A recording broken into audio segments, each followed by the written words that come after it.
Welcome, focused learners, to this explainer. I am absolutely thrilled to have you here today because, wow, we are breaking down a truly paradigm-shifting financial philosophy about wealth building.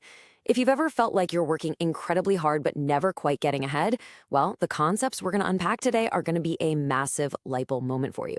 We're analyzing the core tenets of the famous rich dad philosophy, a perspective that literally redefines how we think about earning, spending, and keeping our wealth. Let's get right into it. Okay, let's dive into this. What if everything you learned about money was actually designed to keep you poor? Think about it. We're taught this standard narrative, right? Go to school, get a good education, and get a secure job with a high salary. But the source material we're looking at today challenges that narrative entirely. It argues that relying on traditional schools to teach financial education is a critical mistake, simply because schools aren't designed to teach us how money actually works in the real world. Section 1. Two dads, two mindsets. To really understand this philosophy, we have to start right at the foundation.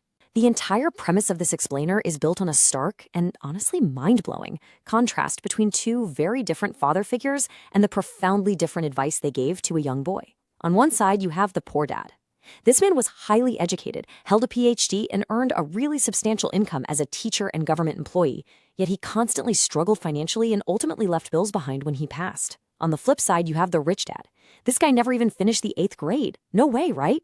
But he ran multiple successful businesses and eventually became one of the wealthiest men in Hawaii, leaving tens of millions of dollars to his family. This contrast highlights a massive misconception. Working hard in a traditional, highly educated job doesn't automatically translate to keeping the money you make or building lasting wealth.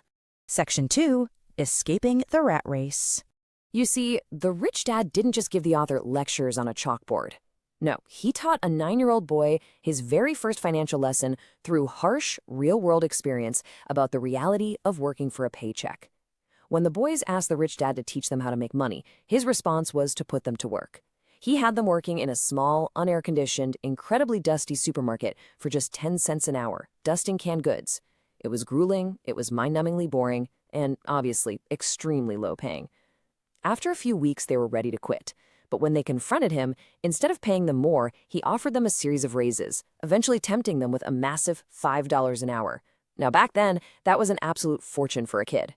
Their brains were screaming to take it, picturing new bicycles and baseball gloves. But they resisted. And by resisting that temptation, they passed the test. They overcame the emotions that tie people to bad jobs. So the rich dad then had them work for free, literally forcing them to look for opportunities with their minds instead of their hands. And what happened? Well, they noticed kids reading comic books in the store, and they opened their own comic book library. By charging a 10-cent admission fee, they generated $9.50 a week in passive income without even being there. They had invented their own money-making system. So the crucial point here is that getting a higher paying job is really only a temporary fix to a long-term problem if emotions control your financial logic. The rat race is a cycle entirely driven by two powerful emotions, fear and greed. The fear of not having money makes people work hard for a paycheck. But once they get that paycheck, greed and desire kick in, making them want nicer things. That requires them to spend more, which in turn forces them to work even harder. If you let these emotions run the show, absolutely no amount of income will save you from the cycle. Section 3. Assets versus liabilities. So how do we actually break this cycle? We're going to strip away all the complicated accounting jargon right now to reveal the absolute golden rule of wealth. It all comes down to understanding two simple words. Here is the first word: asset. An asset is simply anything that puts money in your pocket. That's it. Whether you're sleeping, working, or laying on a beach on vacation, an asset generates cash flow. This is the absolute primary focus of the wealthy. The second word is liability.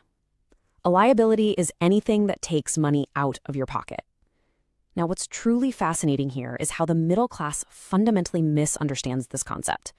Most people look at things that take money out of their pocket, like an expensive car or a massive primary home with high taxes and maintenance costs, and they mistakenly call them assets. You can see this play out so distinctly across different financial classes. The poor generally focus on expenses, just covering basic living costs. The middle class, however, focuses on liabilities. When they get a raise, they instantly upgrade their lifestyle. They buy the new iPhone, the BMW, the larger house. They buy things they think make them look wealthy, but are actually just draining their cash every single month. But look at the rich. The rich focus entirely on acquiring assets, real estate, businesses, stocks, intellectual property royalties. They know for a fact that an increase in cash shouldn't immediately go to a liability, it should absolutely go to an income-producing asset. There is a brilliant story from the sources about Ray Kroc, the founder of McDonald's. He was having some beers with college students back in 1974, and he asked them what business they thought he was in. They all laughed, saying, "You're in the hamburger business, obviously." But Kroc replied with the quote you see here, "I am not in the hamburger business. My business is real estate." He knew that the actual asset was the land and the location of each franchise. This reveals the third big secret of the rich, minding your own business. To mind your own business, you really have to understand the difference between a profession and a business. Your profession is what you do for 40 hours a week to pay the bills. If you're a banker, that's your profession. But your business is the asset column you build on the side that actually works for you, like owning the bank or owning real estate. Now, the philosophy here isn't telling you to go march in and quit your day job right now. Not at all.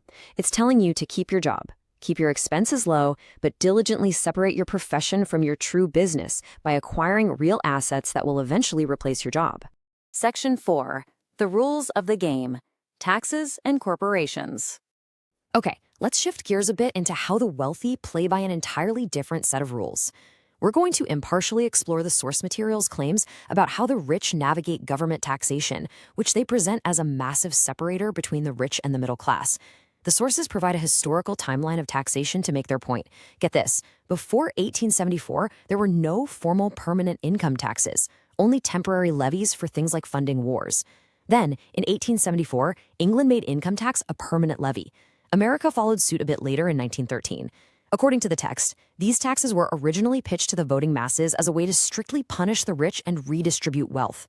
However, the source material argues that this Robin Hood ideal, taking from the rich to give to the poor, was essentially a myth that backfired. Because the government's appetite for money just continued to grow, the taxation inevitably trickled down. The specific position taken by the rich dad philosophy is that while the middle class and the poor voted for these taxes thinking they were going after the wealthy simply utilized their financial literacy to find legal workarounds, basically leaving the educated middle class to bear the heaviest tax burden. And what exactly was that primary legal workaround? The corporation. Now, when I say corporation, a lot of people picture a giant glass building with hundreds of employees, but the text demystified this entirely. A corporation is simply a legal document, literally a folder full of papers sitting in an attorney's office. The key advantage, as explained in the sources, is the order of operations. Individuals earn money, get taxed on it, and then try to live on what's left. But a corporation earns, spends absolutely everything it possibly can as expenses, and is only taxed on what is left over. That structural advantage is exactly how the wealthy legally minimize their tax burden. Let's see how this builds into real-world application. $40,000. This is the exact amount of money the author made in just 5 hours of total working time during an economic downturn in Arizona. He found a house with $75,000 selling for just $20,000. He borrowed $2,000 for the down payment from a friend, advertised the house for $60,000 with no down payment, and sold it instantly the second it was his. He created $40,000 basically out of thin air simply by using financial intelligence to see an amazing opportunity that frightened, sidelined people had completely missed. Section 5. Overcoming financial obstacles. So if the rules of the game are this clear, why on earth isn't everyone doing it? Well, the sources outline 4 major psychological barriers that keep even financially literate, really smart people from actually building wealth. Number 1, the fear of losing money. The rich don't play not to lose, they play to win. Look, everyone loses money sometimes, but the wealthy don't let the fear of loss completely take them out of the game. Number 2, cynicism. Letting your own self-doubt or the critical noise of a neighbor talk you out of a great real estate deal. Winners analyze while cynics just criticize. Number 3 is laziness, which is often masked as acceptance or just saying you're too busy. And number 4 is bad financial habits. Let's zoom in on that laziness aspect for a second, because the cure for it is fascinating. The texts argue that saying, "I can't afford it," is actually a lie that completely shuts down your brain and ends any internal conflict. It's basically lazy. But if you shift that exact same thought to a question, "How can I afford it?" you suddenly force your brain to think dynamically. You spark a little bit of healthy, motivating greed. Not the bad kind of greed, but a desire for a better life that pushes you to find innovative solutions and start building those asset columns we talked about earlier. Finally, overcoming bad habits means adopting the ultimate golden habit of the wealthy. Pay yourself first, not last. The poor dad habit is paying all the bills and creditors first, which usually leaves absolutely nothing for investments. The rich dad habit is taking your investment money off the top immediately. By doing this, you create productive pressure. If you're suddenly short on cash for the bills, that pressure forces your financial genius to kick in and innovate new ways to generate income. You definitely don't skip paying your bills. You just use the pressure of paying yourself first to literally force yourself to grow. Which leaves us with this final, truly profound question. Are you working for money, or is your money working for you? If your focus is entirely on your paycheck and the liabilities that paycheck buys, you are essentially trapped in the rat race. But if you take what we've unpacked today, if you start looking for assets, if you mind your own business, and if you conquer the fear of taking a calculated leap, you can finally force your money to start working for you.